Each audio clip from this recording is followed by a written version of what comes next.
O meu marido, Diogo, morreu num trágico acidente de aviação há 5 anos. Todos os meses, eu dava aos meus sogros uma pensão de 500 euros. No dia em que saí de lhes entregar o dinheiro, a vizinha do rés do chão, a dona Odete, conhecida por ser meio caduca, agarrou-me com uma força surpreendente. O seu olhar brilhava com uma lucidez assustadora. Menina, não lhes des mais dinheiro. O Diogo não morreu. Vai ver as gravações das câmaras do elevador da noite passada. As portas do elevador fecharam-se silenciosamente diante de mim, como uma boca cansada que me cuspira no corredor vazio do 11. Ir o andar. A luz fria dos LEDs refletia-se nos azulejos brilhantes do chão, devolvendo uma imagem baça do meu vulto. Uma mulher de gabardina bege, com as mãos a apertar convulsivamente um envelope de papel pardo. Chamo-me Sofia. Tenho 32 anos. Sou viúva há 5 e mãe solteira, de uma menina de 6 anos. O ar do corredor cheirava a uma mistura persistente de lixívia, com o odor a refogado que escapava de alguma porta vizinha. Era um cheiro que eu conhecia demasiado bem, ao ponto de me provocar um espasmo involuntário no estômago sempre que o sentia. 5 anos inteiros. 60 meses. Uma vez por mês, sem falhar. No fundo do corredor, a porta blindada castanha do 11, Eru DTO, erguia-se em silêncio, incrustada na parede como uma lápide enorme e fria. A placa com o número da porta estava ligeiramente descolada num dos cantos. Há 5 anos que estava assim, e ninguém a colara de volta. Sempre que ali vinha, olhava inconscientemente para aquele pormenor. Respirei fundo, deixando que o cheiro a lixívia me invadisse a mente, e toquei a campainha. Trim, trim. Lá dentro, ouviram-se passos arrastados e calmos. Depois, o som metálico da fechadura a rodar. A porta abriu-se apenas uma fresta, revelando o rosto da minha sogra, Maria de Lourdes. Parecia usar sempre o mesmo casaco de malha roxo escuro, com o cabelo impecavelmente apanhado num coque apertado na nuca. O seu olhar, por hábito, desviou-se primeiro para trás de mim, procurando algo, antes de se fixar no meu rosto, esboçando um sorriso mecânico e carregado de cansaço. Ah, Sofia, vieste. A sua voz era seca, como folhas de outono a ranger.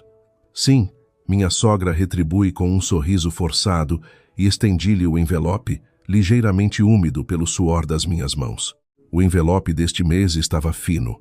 Lá dentro estavam 500 euros em notas. O toque daquele maço de notas de 50 euros fazia-se sentir através do papel pardo, pesando nas minhas articulações. Após a morte de Diogo naquele acidente aéreo no estrangeiro, a indemnização do seguro de vida, deduzidas as despesas do funeral, totalizava cerca de 150 mil euros. Por lei, eu e a minha filha teríamos direito à maior parte. No entanto, os meus sogros choraram copiosamente, dizendo que ele era o seu único filho, que a dor de enterrar um filho era insuportável e que precisavam daquele dinheiro para a reforma. Disseram que deixar-me o usufruto da velha casa suburbana já era uma enorme generosidade da parte deles. Na altura, mergulhada na dor e com uma filha bebé nos braços, ao ver o cabelo dos dois branquear da noite para o dia, o meu coração cedeu. Assinei a renúncia à herança. Pensei que o meu sacrifício traria harmonia à família e faria com que me tratassem, a mim e a minha filha, como sangue do seu sangue. Mas enganei-me. No 2º ano após a partida de Diogo, a minha sogra começou a insinuar, direta e indiretamente, que a saúde deles estava frágil, que não queriam tocar no dinheiro da reforma e que eu, como nora, devia dar o meu contributo. Na altura, eu trabalhava como contabilista numa empresa pública de transportes. O salário não era alto e, entre o leite da Matilde e as despesas com a creche, as minhas finanças andavam sempre no limite. Mas, para manter a paz familiar e evitar os falatórios dos vizinhos, apertei o cinto e comecei a dar-lhes 300 euros por mês. No ano passado, após anos de esforço, fui finalmente promovida e tive um aumento. A minha sogra soube imediatamente e a pensão subiu logo para 500 euros. A mão da minha sogra estendeu-se. As unhas estavam bem cortadas, mas a pele era flácida e cheia de manchas de idade. Pegou no envelope, roçando de raspão e sem querer nas costas da minha mão. Fria, sem hesitação, sem recusa, sem sequer um convite, para eu entrar. Limitou-se a palpar a espessura do envelope. O seu sorriso pareceu esvanecer-se ligeiramente, e as rugas nos cantos dos olhos acentuaram-se. Obrigada por vires. Como estão as coisas em casa? E a Matilde? Tudo bem. A Matilde foi para as explicações, está bem comportada, respondi com a minha fórmula habitual. Ainda bem, assentiu, apoiando a mão no batente da porta, com o corpo ligeiramente de lado, sem intenção de me dar passagem. Tu trabalhas muito, não precisas de andar sempre preocupada conosco. Cuida bem de ti e da menina. Olhei por cima do ombro dela. Na sala de estar, apenas um candeeiro de parede emitia uma luz fraca. Esboçava-se a silhueta de alguém sentado no sofá. Era o meu sogro, Antônio. Parecia segurar um jornal, imóvel, sem sequer olhar para a porta. A casa estava tão silenciosa que causava arrepios, quebrada apenas pelo zumbido grave de um velho aparelho de ar-condicionado. Ah! A minha sogra suspirou de novo, com o olhar vago. O teu sogro não tem andado nada bem ultimamente. Com este tempo frio, as dores dele voltam sempre. Estes 500 euros mal chegam para a farmácia. Consenti com a cabeça, sem dizer palavra. A porta fechou-se suavemente à minha frente. O som do trinco a cair foi seco e claro, separando o interior e o exterior em dois mundos distintos. Fiquei ali parada, diante daquela porta fechada e fria, durante alguns segundos. A luz do corredor continuava ofuscante e o cheiro a lixívia entranhava-se-me nas narinas. Era sempre assim. Entregava o dinheiro, trocávamos algumas palavras frias e era rapidamente colocada de fora, como se eu fosse um símbolo de azar, cuja permanência traria má sorte. No meu peito, senti uma dor surda, como se aquela porta me tivesse atingido com força. Não era a primeira vez, já devia estar habituada, mas aquela sensação de exclusão gélida continuava a infiltrar-se em mim. Diogo, estás a ver isto? São estes os teus pais, a quem deste a vida e a quem eu dou o meu sangue. Dei meia volta. Os meus saltos altos bateram nos azulejos, produzindo um som nítido e solitário que ecoou pelo corredor deserto. Carreguei no botão do elevador. O metal frio fez tremer a ponta dos meus dedos. O elevador subia lentamente desde o rés do chão, com os números a piscar. Encostei-me à parede fria do corredor e fechei os olhos. Lágrimas invisíveis pareciam brotar-me dos ossos, a dor de criar uma filha sozinha, a exclusão silenciosa no trabalho e aqueles 500 euros que me eram sugados todos os meses como sangue fresco. As portas abriram-se. Abri os olhos e entrei. O átrio do rés do chão era mais quente que os andares de cima, mas igualmente amplo. A luz da tarde entrava oblíqua pelas portas de vidro, projetando longas sombras no chão. Perto da entrada, um enorme vaso com uma monstera ostentava folhas de um verde quase artificial. Quando estava prestes a atravessar a porta automática de vidro, uma voz rouca e com um forte sotaque nortenho chamou-me abruptamente. Menina! Menina Sofia! Parei de imediato e olhei para trás. No canto do átrio, sentada num sofá velho e desgastado, estava a dona Odete. Parecia estar sempre ali, apanhando o sol no inverno, abanando-se com um leque no verão. O seu rosto estava coberto de rugas profundas e o cabelo grisalho era escasso. Contudo, naquele momento, olhava-me com uma intensidade invulgar, completamente incompatível com a sua aparência decrépita. Fiquei intrigada. Vivendo ali há tanto tempo, nunca tínhamos passado de um cumprimento de cortesia. Como sabia ela o meu nome? Aproximei-me, hesitante. A dona Odete não respondeu logo. Limitou-se a examinar-me de cima a baixo, como se os seus olhos fossem lixa áspera a roçar na minha pele. De repente, estendeu a mão seca, coberta de manchas e veias salientes, e agarrou a manga da minha gabardina com uma força descomunal. Menina, sussurrou, com os olhos turvos fixos nos meus, exalando aquele hálito típico dos idosos. Ouve o conselho desta velha. No próximo mês, não lhes dês mais dinheiro. A minha cabeça latejou. Por momentos, não percebi. Dona Odete, do que está a falar? Que dinheiro? Dos 500 euros que levas lá acima todos os meses, os dedos dela apertaram-se ainda mais, quase magoando-me o braço. Olhou de soslaio para o elevador e voltou a fixar-me, falando de forma rápida e ansiosa, com uma urgência alarmante.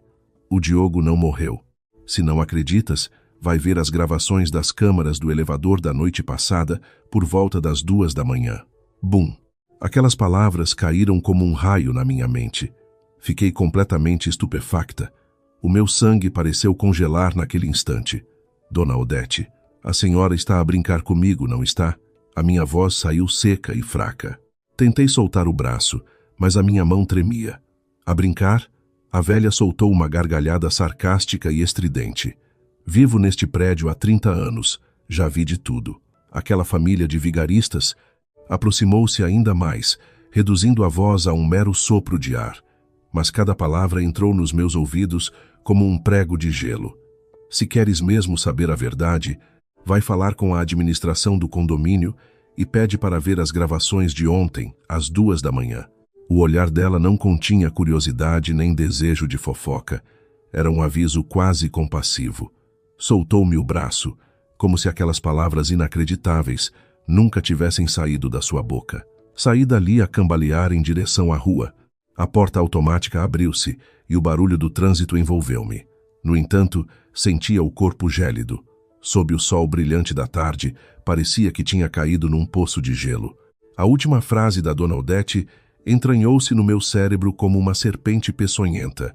O Diogo não morreu. Como seria possível? O corpo do Diogo não tinha sido resgatado após o acidente de aviação no estrangeiro?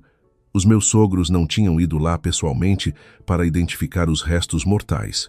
Um pensamento absurdo, mas aterrorizador, começou a ganhar forma na minha mente. Rapidamente, tentei afastar aquela ideia absurda. As minhas mãos estavam cobertas de suor frio. Abri a porta do carro, entrei e liguei o motor. Pelo espelho retrovisor, conseguia ver o prédio cinzento como um monstro adormecido no meio do caos urbano. No 11, erou andar. A janela do 11, DTO. Tinha as cortinas completamente fechadas, como um olho que nunca se abria.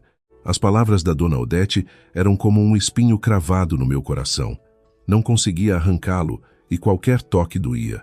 Passei a noite inteira a dar voltas na cama, revendo mentalmente aquele olhar aguçado e compassivo da velha. O Diogo não morreu. Como? Há 5 anos, naquele acidente que chocou o país, o nome dele estava impresso a preto no branco na lista de passageiros falecidos. A urna que os meus sogros trouxeram do estrangeiro estava depositada no jazigo de família, na aldeia natal deles, em Trás-os-Montes. Eu própria organizei o funeral e ainda me lembrava das lágrimas dos familiares e amigos. Mas, e se a Dona Odete estivesse a dizer a verdade? Uma vez semeada, a dúvida começou a crescer como uma trepadeira selvagem, apertando-me o peito até me faltar o ar. Comecei a recordar pormenores que antes tinha ignorado. Por exemplo, sempre que eu propunha ir a Trás-os-Montes prestar homenagem ao Diogo, os meus sogros arranjavam sempre desculpas, que a viagem era longa e cansativa, que a Matilde era muito pequena, que o que importava era a intenção. Outro pormenor: aquele cheiro constante a lixívia e desinfetante na casa deles.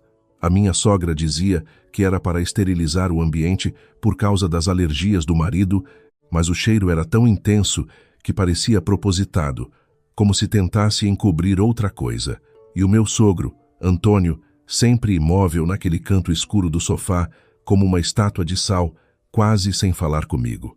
Tudo o que eu antes atribuía às excentricidades da velhice e à dor da perda ganhava agora, sob o efeito das palavras da vizinha, uma coloração bizarra e sinistra. No dia seguinte, depois de deixar a Matilde na escola primária, não fui para o escritório.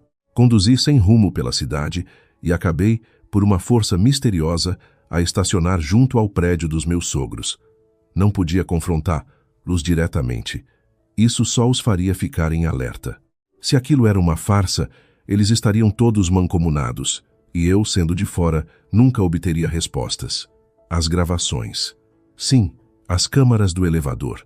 Respirei fundo e entrei no escritório da administração do condomínio. O gestor do condomínio era o Sr. Lima, um homem de meia idade, simpático e robusto. Ao ver-me entrar, cumprimentou-me calorosamente.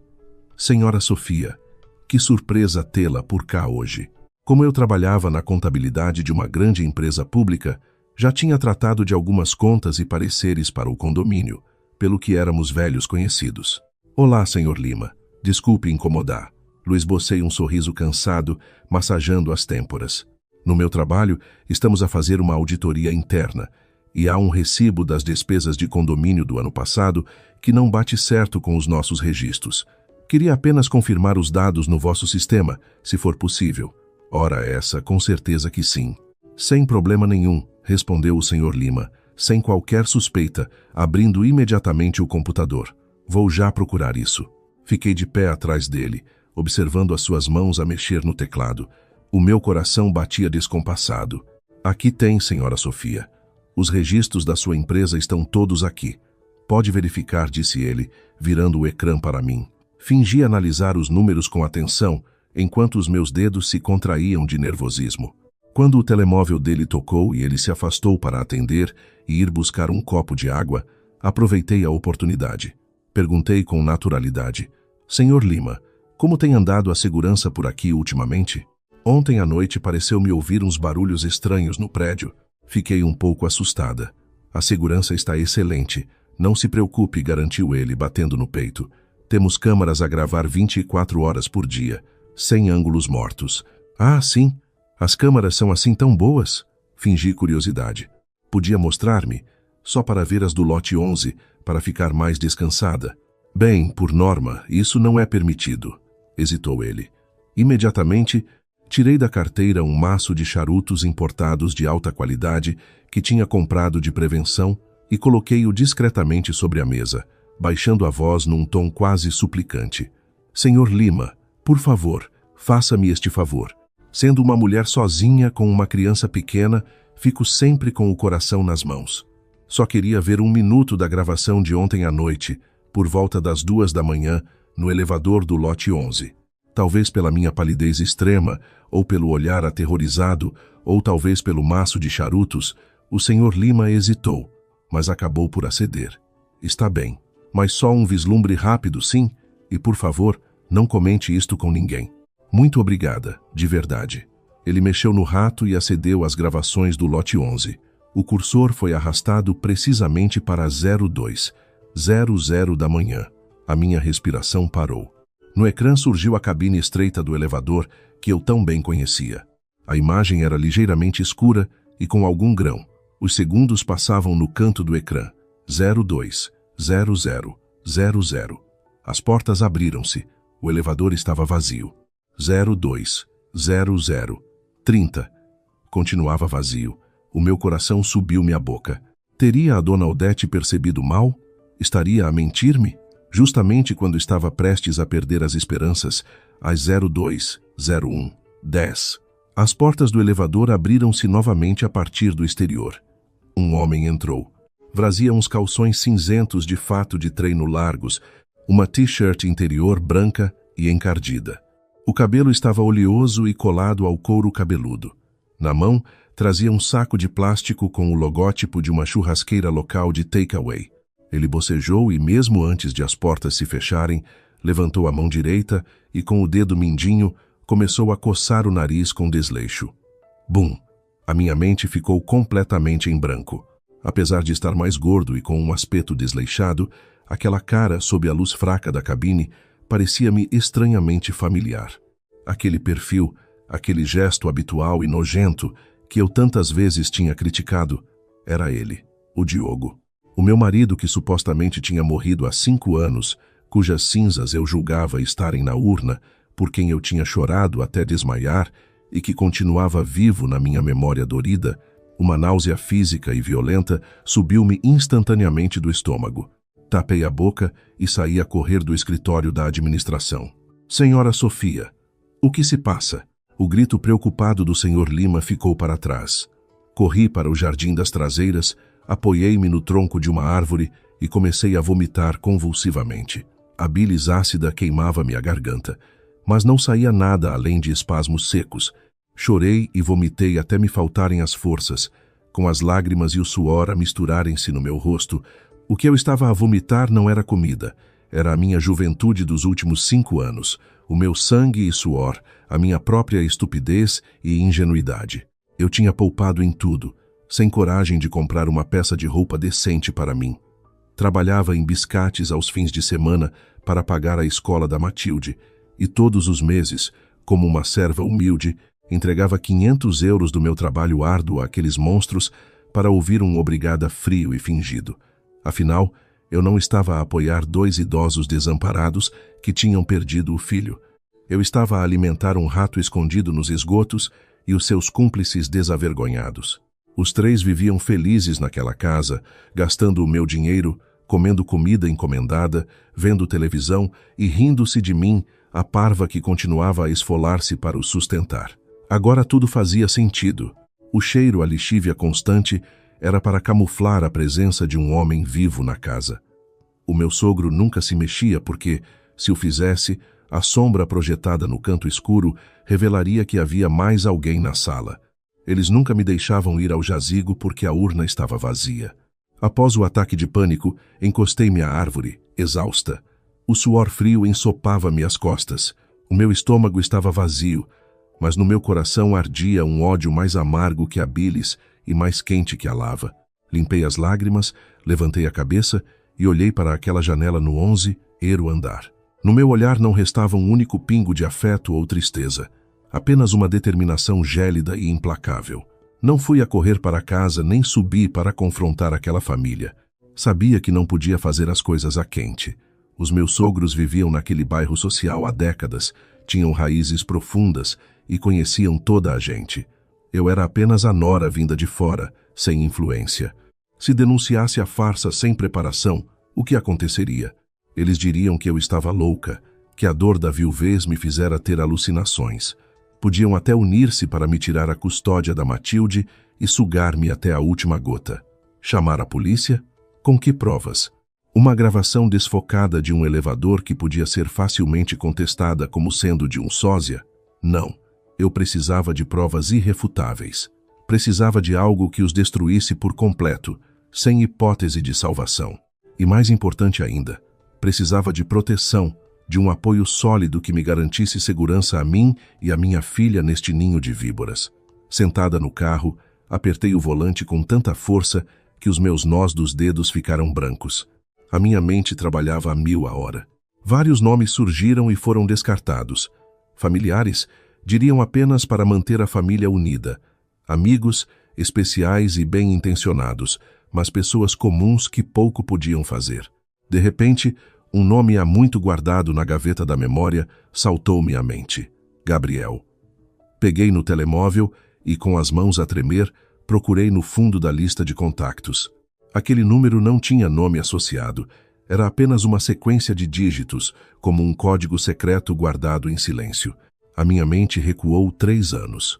Na altura, eu estava a começar a consolidar a minha posição na empresa pública quando fui destacada para analisar as contas de uma empresa de segurança privada à beira da falência.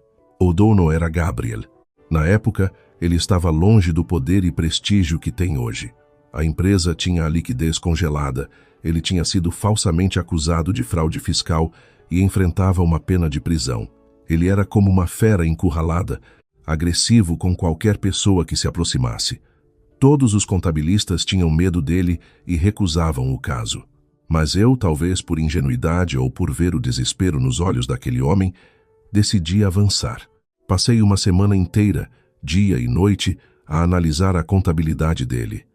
No meio daquela confusão de dados, detetei as falhas na acusação e limpei as irregularidades que ele próprio tinha cometido sem saber. Sem dizer muito, organizei as contas de forma impecável, limpando o seu nome e salvando-o da prisão. Resolvido o problema, Gabriel procurou-me e entregou-me um envelope com 10.000 euros em dinheiro. Eu recusei. Disse-lhe: Senhor Gabriel, limitei-me a fazer o meu trabalho. Ele olhou-me fixamente, guardou o envelope e disse apenas: Sofia, ganhaste um amigo.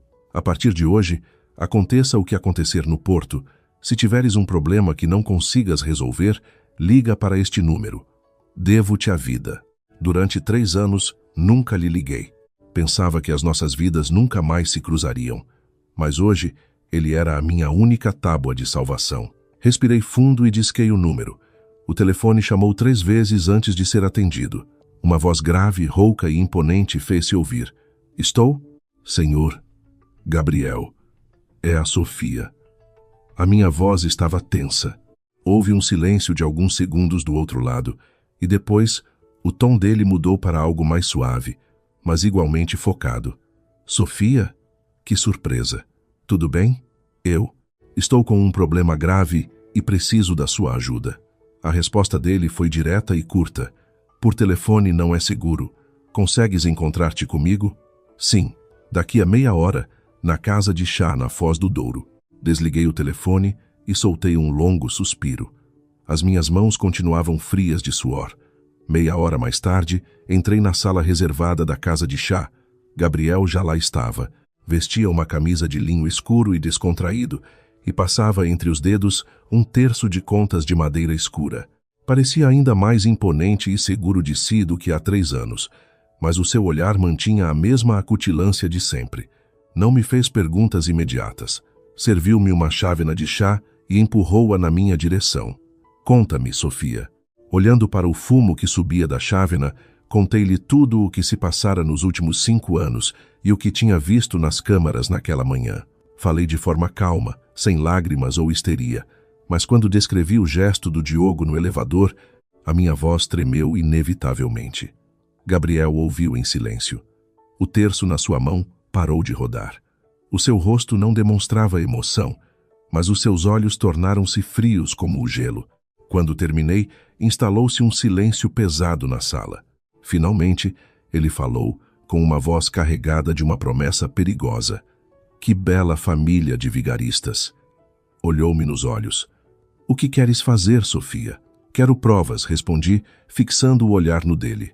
Quero que eles percam tudo o que têm. Quero que fiquem na miséria absoluta. Gabriel olhou para mim e assentiu com a cabeça, sem qualquer surpresa perante o meu desejo de vingança. Salvaste-me a vida uma vez. No Porto, tudo o que tu quiseres descobrir estará na tua mesa ainda hoje. Ele pegou no telemóvel e fez uma chamada curta.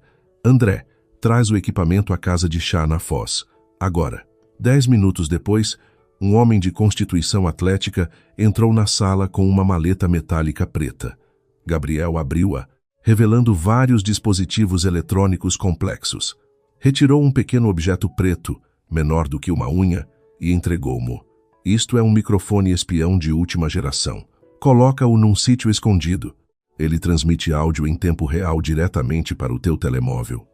Fez uma pausa e tirou um objeto em forma de caneta. E isto é uma câmara oculta. Será suficiente para o que precisas. Olhou para mim com um misto de preocupação.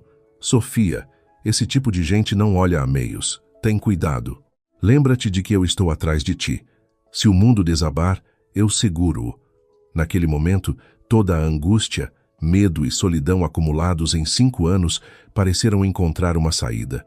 Os meus olhos umedeceram-se, mas forcei-me a conter as lágrimas. Ainda não era altura para chorar. Peguei nos 2 objetos e apertei-os na mão.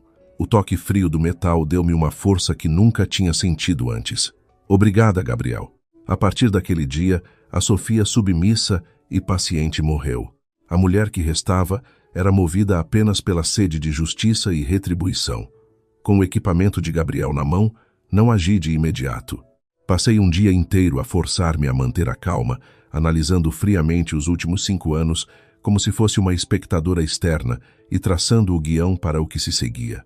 Eu não queria apenas desmascará-los. Queria que fossem eles próprios a saltar para a armadilha que eu ia cavar, entregando de volta tudo o que me tinham roubado com juros. No dia seguinte, fui ao supermercado e comprei 2 lavagantes caros e marisco de qualidade. Com as compras na mão, bati novamente à porta do 11. Irudetô. Foi a minha sogra quem abriu. Ao ver o que eu trazia, o seu rosto demonstrou surpresa, rapidamente substituída por cobiça. Olá, Sofia. Minha querida, não precisavas de gastar tanto dinheiro com estas coisas caras, disse ela, enquanto me tirava habilmente os sacos das mãos, agindo como se eu fosse uma serva a trazer-lhe oferendas. Ah, minha sogra, recebi um prêmio no trabalho e pensei que há muito tempo que não comíamos marisco de qualidade. Achei que seria bom para si. E para o meu sogro, respondi com um sorriso dócil, como se os acontecimentos do dia anterior tivessem sido apenas um pesadelo. Que nora tão dedicada! A velha sorriu de orelha a orelha e, contra todos os hábitos, convidou-me a entrar e serviu-me um copo de água. O meu sogro, Antônio, continuava sentado no mesmo sofá escuro, limitando-se a erguer ligeiramente os olhos como saudação. Observei a casa. Aquele apartamento de 3 assoalhadas continuava tão apertado e sombrio como sempre, e o cheiro a lixívia parecia ainda mais forte. O meu olhar desviou-se discretamente para o corredor estreito que levava aos quartos e ao sótão. Era ali que o meu falecido marido se escondia. Sentei-me à mesa com o copo de água, acariciando distraidamente a superfície fria da madeira. De repente, baixei a cabeça, cobri o rosto com as mãos e comecei a soluçar baixinho. Sofia, o que foi? O que se passa? A minha sogra apercebeu-se e aproximou-se. Levantei o rosto banhado em lágrimas, com um olhar desolado. Minha sogra. Ontem à noite sonhei com o Diogo. O quê? O rosto dela empalideceu por momentos, mas recuperou rapidamente o controlo, dando-me palmadinhas nas costas. Oh, minha filha, tens estado a pensar muito nele. Já passaram 5 anos, tens de seguir em frente. Mas no sonho, ele aparecia coberto de sangue ao lado da minha cama. Dizia que tinha frio, que tinha fome no outro mundo e que nós não estávamos a cuidar bem dele. Chorei copiosamente, encarnando perfeitamente o papel da viúva angustiada e cheia de culpas. Os rostos dos meus sogros tornaram-se visivelmente desconfortáveis. Enquanto chorava, observava-os pelo canto do olho. O olhar da minha sogra vacilava. E a mão do meu sogro a segurar o jornal tremeu ligeiramente. O isco estava lançado. No sonho, ele pedia-me para lhe fazer uma homenagem, para acender velas e mandar rezar uma missa por ele. Solucei, retirando da carteira um envelope muito mais grosso do que o habitual, colocando-o sobre a mesa diante da minha sogra. Isto são 1.000 euros do meu prêmio de produtividade. Por favor, comprem coisas boas para a memória dele e mandem rezar uma missa especial. Não quero que ele sofra no outro mundo. Ao ver o envelope volumoso, a última réstia de desconfiança nos olhos dos meus sogros desfez-se por completo. A ganância era o maior ponto fraco deles. A minha sogra apoderou-se rapidamente do envelope e a sua fingida tristeza deu lugar a uma comoção artificial. Minha querida, que bom coração o teu. Fica descansada, vou tratar de tudo da melhor maneira possível. Durante o almoço, usei a desculpa de ir à cozinha ajudar e, aproveitando um momento de distração deles, colei o pequeno microfone espião na parte inferior da mesa da sala de jantar, num sítio completamente invisível a olho nu. Comi sem qualquer apetite, mantendo sempre a expressão de tristeza e submissão. Ao sair, a minha sogra, surpreendentemente, acompanhou-me até a porta e pegou-me nas mãos com carinho fingido. Sofia, se precisares de alguma coisa, fala comigo. Somos uma família. Baixei a cabeça, fingindo-me comovida, enquanto sorria interiormente de escárnio. Família. Em breve vão ver que tipo de família somos. Assim que entrei no carro, coloquei os auscultadores e liguei a aplicação no telemóvel. Ao início, ouvia-se apenas o barulho dos talheres e da televisão. Cerca de meia hora depois, ouviram-se passos rápidos no corredor. A seguir, uma voz masculina, arrastada e fanhosa, ecoou nos meus ouvidos como uma lâmina enferrujada a rasgar-me a alma. Mãe, a parva já se foi? Era a voz do Diogo. Conheceria aquela voz mesmo que fosse do além. Já foi. Meu filho respondeu à minha sogra, com uma excitação mal contida. Diogo, vem comer o lavagante que ela trouxe. E olha, trouxe mais dinheiro.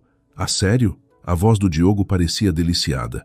Sim, trouxe 1.000 euros. Disse que sonhou contigo e que era para a missa. Vê lá tu o quão estúpida ela é. Passaram 5 anos e ainda anda a chorar por ti. Humph, se ela não fosse estúpida, quem é que nos dava dinheiro para gastar? Ouviu-se o som dele a mastigar. Aquela gaja só precisa de rédea curta. Se lhe damos demasiada confiança, ela monta-se em cima de nós. Temos de a fazer sentir sempre culpada. Só assim é que ela abre a carteira sem bufar. Pois é a voz do meu sogro Antônio, sempre tão silencioso. Fez-se ouvir. E quando a Matilde for maior, Diz-lhe para não a meter nessas explicações e atividades caras. Uma rapariga não precisa de estudar tanto. É melhor poupar esse dinheiro para comprar um carro novo para o nosso Diogo. As palavras daquela família ecoavam no meu ouvido como uma praga maldita. Apertei o volante com tanta força que as minhas unhas quase furaram a pele. Para eles eu não era um ser humano. Era apenas uma máquina de fazer dinheiro, uma ferramenta estúpida a ser sugada. E o futuro da minha filha valia menos do que um carro para o Diogo. De repente, o Diogo falou novamente, com um tom impaciente e ganancioso. Mãe, essa treta da missa não serve para nada. No próximo mês, dá um jeito de convencer a Sofia a vender aquele apartamento que ela herdou e que está na zona residencial perto da escola da miúda. Andei a ver um BMW e preciso do dinheiro para a entrada. Para que quer uma mulher sozinha uma casa tão boa? É um desperdício. Vender a minha única casa para lhe comprar um carro? Fechei os olhos. Quando os voltei a abrir, qualquer sombra de hesitação tinha desaparecido da minha alma, substituída por um frio glacial. Diogo, Lourdes, Antônio. Os vossos dias de fartura estão contados. Liguei o carro e conduzi na direção da empresa de Gabriel. Precisava de apertar ainda mais a rede à volta deles. No dia seguinte, voltei à casa deles com a Matilde. O ambiente na sala era tenso. O meu sogro fingia tossir e a minha sogra tentava manter a compostura perante a minha visita inesperada. Sofia, vieste tão cedo. Passa-se alguma coisa? Perguntou a minha sogra, com um olhar desconfiado. Sim, minha sogra. Estou preocupada, respondi, adotando um tom misterioso e assustado.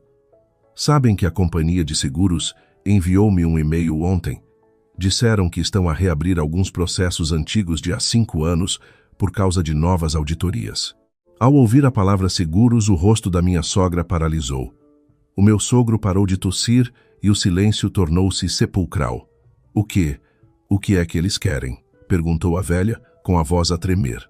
Disseram que querem verificar os bens e as propriedades associadas ao nome do Diogo. Falei com um advogado e ele disse-me que, se houver qualquer dúvida nas investigações deles, eles podem tentar congelar os bens dele, incluindo este apartamento onde vocês vivem, já que ainda está em nome do Diogo e vosso. O quê? O meu sogro levantou-se num ápice, esquecendo a suposta fragilidade física. Mas isso é ilegal. O dinheiro já foi pago. Eu sei, meu sogro, mas as seguradoras são muito poderosas. Se eles implicarem, podem arrastar-nos para tribunal e penhorar tudo enquanto o caso corre. Aproximei-me deles e baixei a voz, com um ar de cumplicidade. O advogado sugeriu-me uma solução. Se nós transferirmos a escritura desta casa imediatamente para o meu nome, como usufruto de herança de cônjuge, a seguradora já não lhe pode tocar, porque passa a ser considerada propriedade protegida de terceiro de boa-fé. Mas eu não sei se vocês concordam. Eu sabia perfeitamente o que o Diogo, escondido no quarto, estaria a pensar. Ele não tinha medo de seguradoras ou de maldições. Tinha pânico de ser descoberto pela polícia. A ideia de perder o apartamento onde se escondia era o seu pior pesadelo. A minha proposta, embora parecesse precipitada, oferecia-lhe a fuga perfeita para proteger o patrimônio. Diante da ganância e do medo, ele sacrificaria os próprios pais sem hesitar.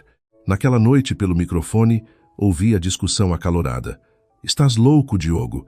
Queres dar a casa àquela gaja?" Gritava a minha sogra.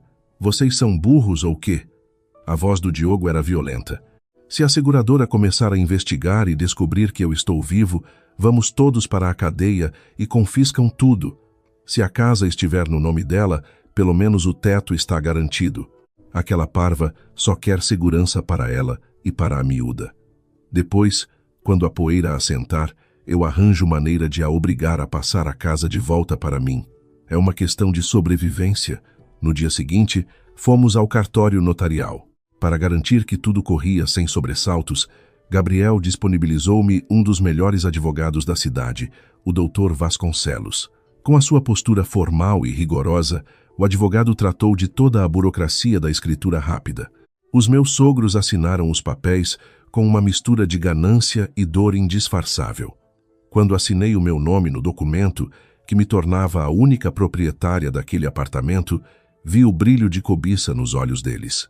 Eles pensavam que era apenas uma transferência temporária.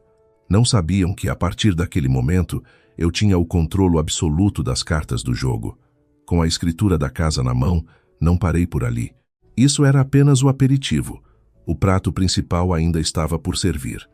Poucos dias depois, no fim de semana, fui com a Matilde ao Norte Shopping para lhe comprar algumas roupas novas. A minha filha corria feliz pela zona infantil enquanto eu a observava de longe, sentada num banco de jardim, mexendo no telemóvel. De repente, um vulto familiar passou pelo meu campo de visão. Ergui a cabeça.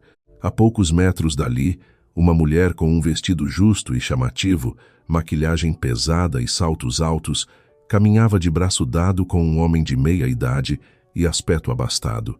Ela ria com uma voz afetada que me fez revirar o estômago. Era ela, a Liliana, a amante do Diogo, a mulher cujas fotos eu tinha descoberto nos ficheiros secretos que Gabriel me enviara. O meu sangue congelou. O que fazia ela ali?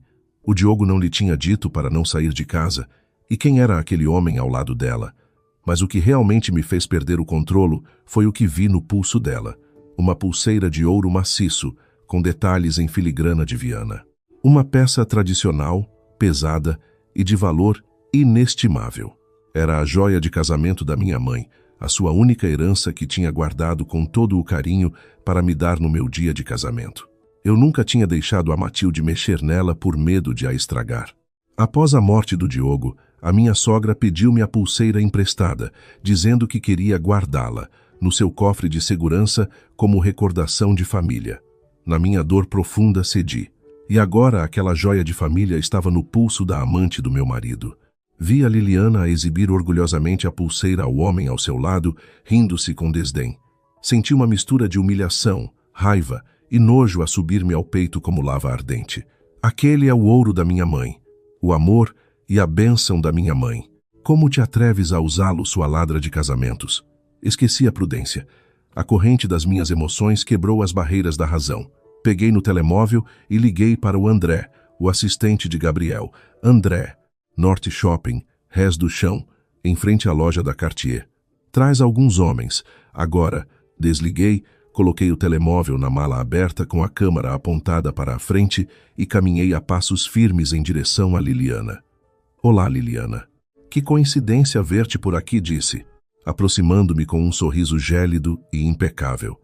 A Liliana parou, surpreendida. Não me reconheceu de imediato, e o homem ao seu lado franziu o sobrolho com impaciência. Quem é você? Perguntou a Liliana com um olhar de superioridade. Quem eu sou não importa, respondi, mantendo o sorriso, mas com os olhos fixos na pulseira.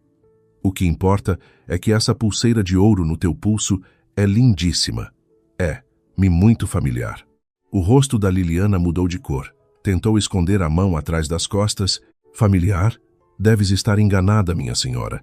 Isto foi o meu marido que me comprou por milhares de euros. É uma peça exclusiva. Pessoas como tu nunca devem ter visto nada assim na vida. Marido? Fiz uma cara de espanto fingido para o homem ao lado dela. Liliana, mudaste de marido tão depressa? Pensava que o teu marido se chamava Diogo e que estava escondido em casa a tomar conta das crianças enquanto tu andas aqui a passear com outros. O quê? De que disparate estás a falar? Ao ouvir o nome do Diogo, a Liliana empalideceu por completo e largou o braço do homem. O homem ao lado dela olhou para mim e para ela, confuso e desconfiado. Não perdi mais tempo com conversas. Dei um passo em frente, agarrei-lhe o pulso com força e gritei para que todo o shopping ouvisse. Não é disparate nenhum. Essa pulseira que tens no pulso é a herança de casamento da minha mãe. Tu roubaste-a da minha casa. Larga-me, sua louca. Estás a mentir. A Liliana começou a debater-se, em pânico. Roubaste e ainda tens a lata de vir para aqui passear.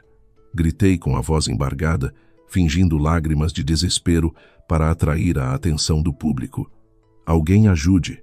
Esta mulher é uma ladra. Roubou a joia de família da minha mãe.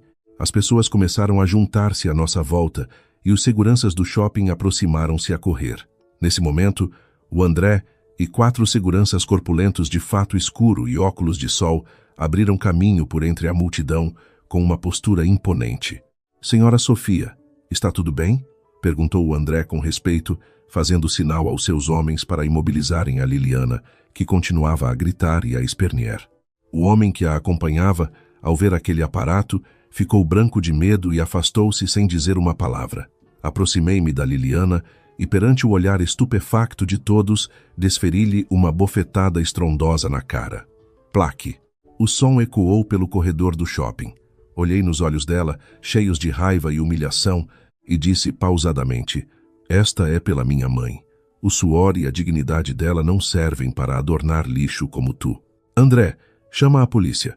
Quero apresentar queixa por roubo e receptação." A polícia chegou rapidamente. Perante as provas irrefutáveis, o meu testemunho e as gravações das câmaras de segurança, a Liliana não teve como se defender. Foi levada sob custódia policial com a maquilhagem borrada pelo choro. O amante dela desapareceu no meio da confusão.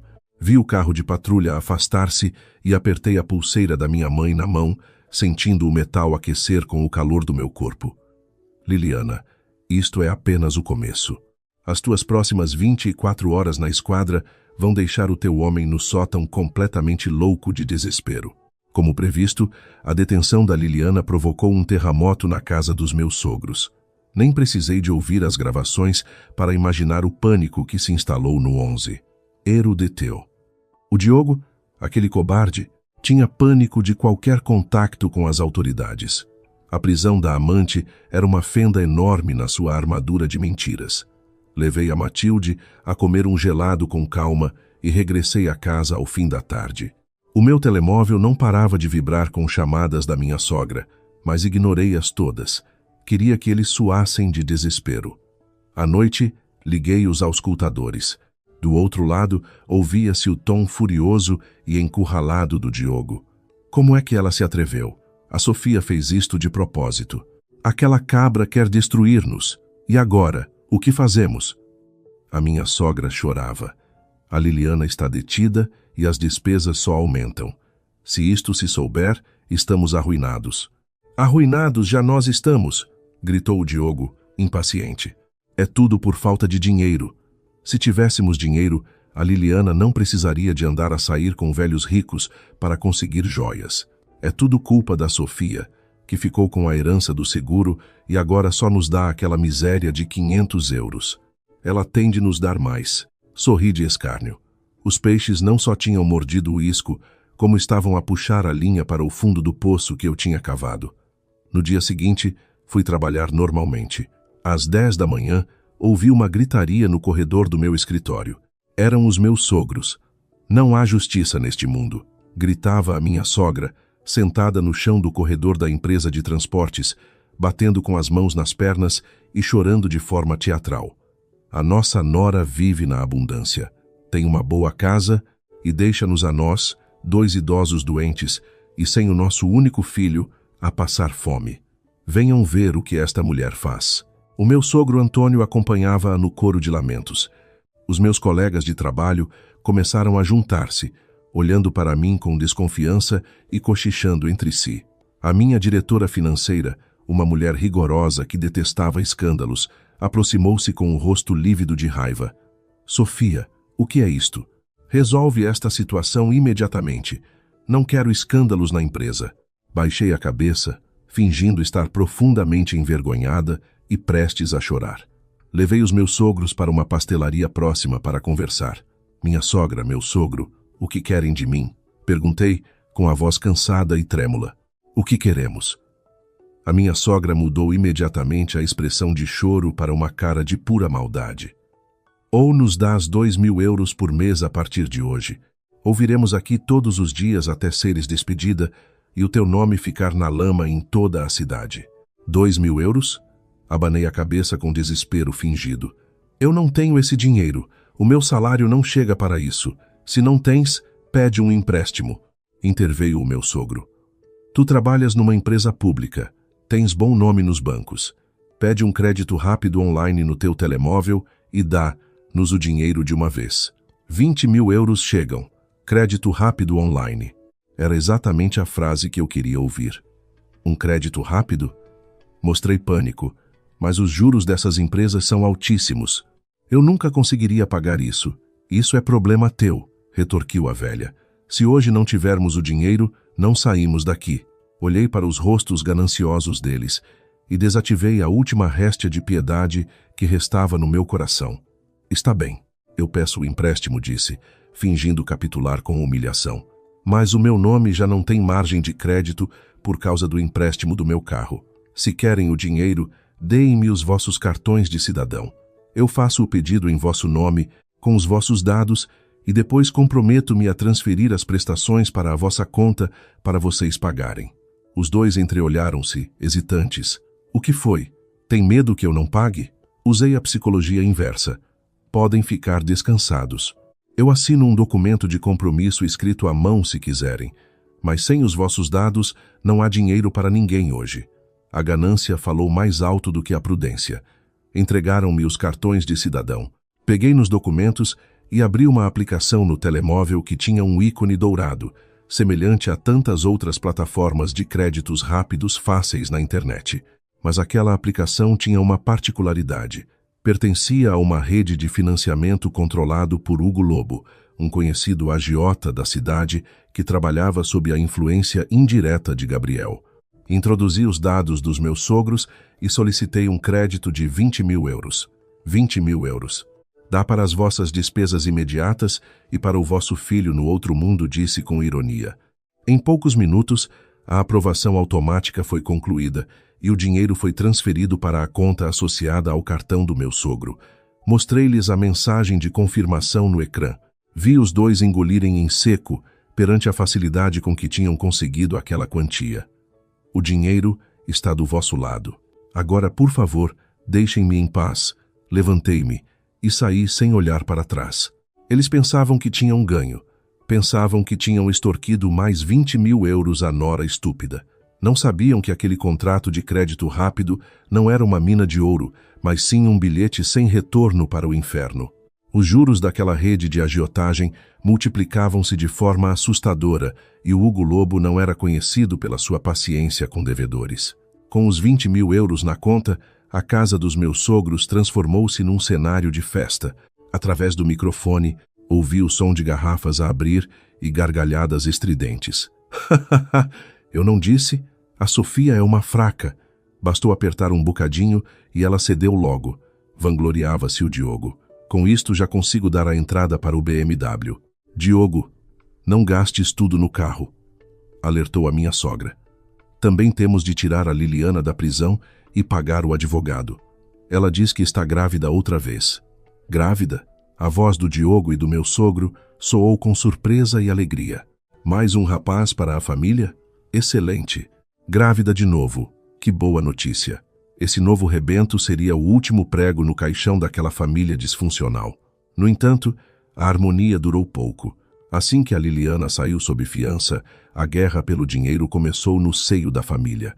Com a gravidez como trunfo, a Liliana exigia luxos e compensações pela humilhação que sofrera no shopping, enquanto os meus sogros queriam guardar o dinheiro para o futuro neto. As discussões diárias eram violentas, com gritos, pratos partidos e insultos constantes que eu ouvia deliciada todas as noites, bebendo um copo de vinho na tranquilidade do meu novo lar. Mas o verdadeiro teste chegou um mês depois.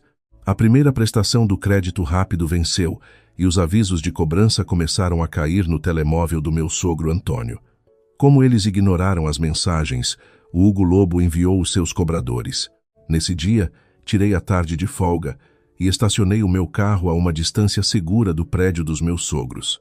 Com uns binóculos de precisão que o André me tinha emprestado, observei o que se passava no 11, Ero andar. 2 homens corpulentos, com t-shirts pretas e tatuagens visíveis nos braços, bateram à porta do 11. Ero detou.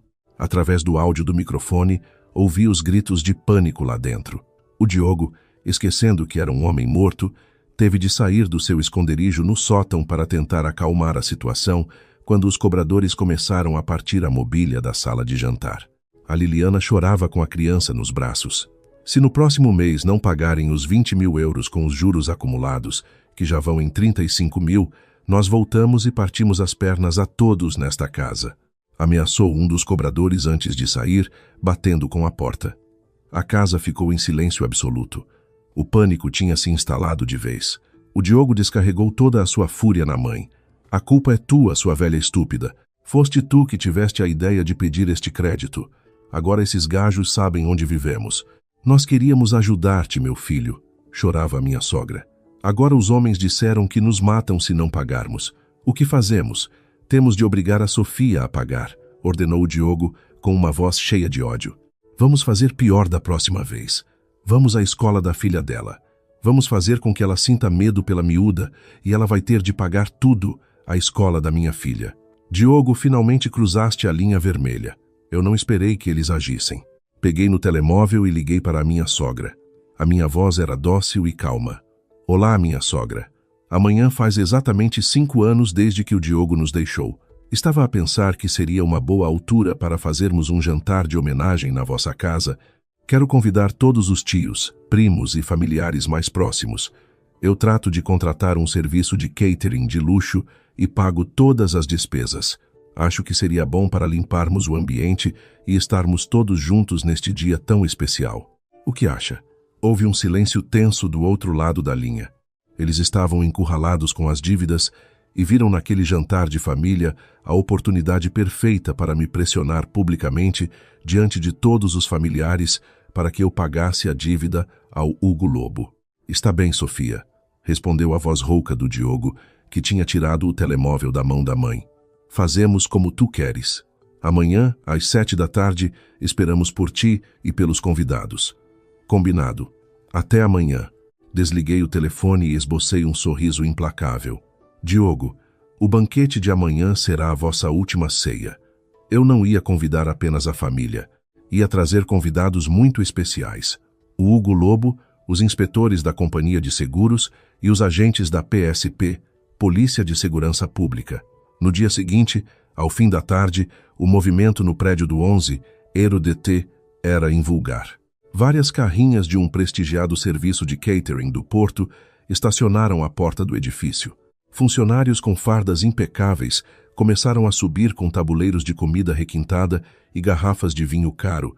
Pouco depois, os familiares tios, tias, primos e vizinhos mais próximos começaram a chegar, impressionados com aquele luxo inesperado para uma homenagem fúnebre. Os meus sogros recebiam as pessoas com sorrisos amarelos e nervosos, enquanto o Diogo, a Liliana e os filhos se escondiam apressadamente num roupeiro embutido no quarto principal, cujo espaço era extremamente exíguo. Pelo microfone, ouvia o choro abafado das crianças e as ameaças sussurradas do Diogo para que se calassem. Às 18h50, um carro de patrulha descaracterizado da polícia e uma carrinha da seguradora estacionaram discretamente nas traseiras do prédio. O Gabriel e o André também já estavam posicionados no corredor do 11, ir o andar com os seus homens. Peguei na mão da Matilde e saí do elevador. Ela usava um vestido azul claro e parecia uma princesa, sem fazer ideia de que estava prestes a assistir ao triunfo da justiça. Entramos no apartamento. Ao ver-me, a sala cheia de familiares silenciou-se. Olá, Sofia, querida. A minha sogra adiantou-se com um sorriso tenso. Que bom que vieste. Olhem todos. Foi a Sofia que preparou tudo isto para o nosso Diogo. Não lhe respondi. Caminhei até ao centro da sala. Olhei para todos os presentes e limpei a garganta, falando num tom claro que ecoou por todo o espaço. Boa tarde a todos os familiares e amigos. Agradeço a vossa presença hoje, no dia em que assinalamos os 5 anos da suposta partida do meu marido, Diogo. Antes que alguém pudesse reagir, a porta de entrada foi aberta com violência. O André e os homens de Gabriel entraram, seguidos por 2 agentes da PSP fardados e um inspetor da seguradora Fidelidade. A sala entrou em pânico. Os familiares recuaram assustados. — O que é isto? Gritou o meu sogro, a tremer. Quem são estes senhores? Isto é uma casa de família. Somos da Polícia de Segurança Pública, disse um dos agentes, exibindo a identificação. Temos um mandado de busca e detenção para Diogo, Maria de Lourdes e Antônio por suspeita de fraude qualificada, burla tributária e falsificação de documentos públicos. O quê? O Diogo morreu há 5 anos, gritou uma das tias presentes, incrédula. Morreu?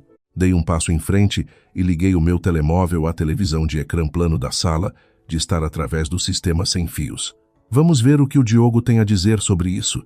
No ecrã, começou a reproduzir-se o áudio gravado na mesa da sala de jantar. Fui eu que planeei a fraude do seguro para pagar as minhas dívidas de jogo. Tive de me fingir de morto durante 5 anos e viver neste sótão como um rato.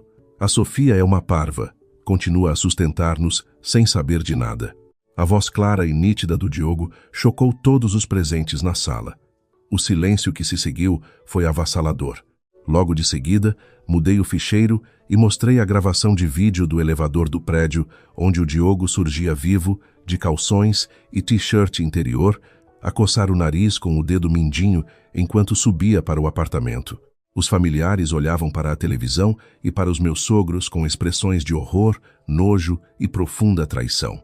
Perceberam que tinham chorado por um homem vivo e que tinham sido cúmplices involuntários de uma das maiores burlas da cidade.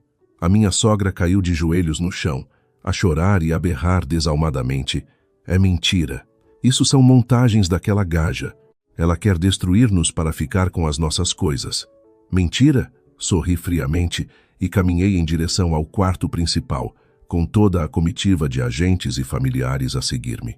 Parei em frente ao roupeiro embutido, olhei para os agentes da PSP e abri as portas de par em par com força. Lá dentro, encolhido entre os casacos velhos, estava o Diogo, pálido como a cal, a tremer e com as calças molhadas de urina pelo pânico. Ao seu lado, a Liliana segurava o bebê que chorava compulsivamente. Olhei para o rosto do meu marido, o homem que me tinha condenado a 5 anos de sofrimento e solidão, e sorri-lhe com uma doçura terrível. Olá, meu amor, feliz aniversário de morte. Sai do armário e vem comer o marisco que te preparei. Os agentes da PSP avançaram rapidamente e algemaram o Diogo, arrastando-o para a sala de estar perante os gritos de indignação e asco dos próprios familiares. Os meus sogros também foram algemados como cúmplices da fraude. A Liliana foi detida por cumplicidade e recetação de bens roubados. O Diogo, enquanto era levado pelos agentes, olhou-me com um ódio mortal. Sofia, sua cabra maldita, foste tu que nos tramaste. Tu não tens coração. Aproximei-me dele e sussurrei-lhe ao ouvido, para que mais ninguém ouvisse. Isto não é falta de coração, Diogo. É apenas o retorno. Tu deste-me 5 anos de mentiras e miséria, e eu dou-te a ti e a tua família um bilhete de ida para a prisão. Parece-me um negócio bastante justo. A comitiva policial retirou-se com os detidos sob os aplausos irônicos dos vizinhos e familiares que tinham sido enganados durante meia década. As crianças da Liliana foram temporariamente entregues à Comissão de Proteção de Menores. O processo em tribunal foi rápido e implacável, graças ao apoio do doutor Vasconcelos e das provas irrefutáveis reunidas pela equipa de Gabriel. O Diogo foi condenado a uma pena de 12 anos, de prisão efetiva por fraude qualificada de seguros, falsificação de documentos e burla. Os meus sogros, dada a idade avançada, mas a evidente falta de arrependimento, foram condenados a 4 anos de prisão com pena suspensa, mas perderam todos os bens que possuíam para indemnizar a seguradora e pagar as custas do processo. A Liliana foi condenada a 2 anos de pena suspensa e obrigada a devolver todas as joias roubadas da minha mãe. O apartamento do 11, MIDTO, que já estava em meu nome, foi vendido para liquidar a dívida a Hugo Lobo e o valor restante foi revertido para mim como compensação pelos danos morais e materiais causados. 6 meses depois, o inverno no porto dava tréguas a um belo dia de sol. A luz solar inundava a sala de estar do meu novo apartamento na Foz do Douro, uma zona nobre e segura, perto da escola da Matilde. Tinha sido promovida a diretora financeira da empresa e, com o dinheiro da venda do apartamento e as indemnizações recebidas, consegui construir uma vida confortável e digna para mim e para a minha filha. O Gabriel estava sentado comigo na varanda, bebendo um café enquanto víamos a Matilde brincar no jardim do condomínio. Ouviste as últimas novidades daquela gente? Perguntou o Gabriel, com um tom calmo. Não, nem quero saber, respondi, saboreando o café. O Antônio e a Maria de Lourdes perderam tudo. Estão agora a viver num quarto social nos arredores e a receber apoio da caridade para comer. A Liliana voltou para o trabalho na noite e perdeu a guarda dos filhos para uma instituição de acolhimento. Consenti com a cabeça, sem qualquer sentimento de pena ou alegria. O destino deles já não fazia parte do meu mundo. Eles tinham sido apenas um pesadelo do qual eu tinha finalmente acordado. E tu, Sofia? Gabriel olhou para mim com uma suavidade invulgar no seu olhar firme. O que vais fazer agora? Olhei para o mar ao longe, azul e brilhante sob o sol do norte, e depois para o sorriso puro da minha filha que corria pelo relvado. Agora, vou simplesmente viver a minha vida com a minha filha, em paz. E isso era mais do que suficiente. Sem parasitas a sugar-me a energia, sem mentiras a sufocar-me o peito, eu tinha finalmente reconstruído o meu próprio império a partir das cinzas do passado. O sol brilhava como nunca, e o futuro era todo meu.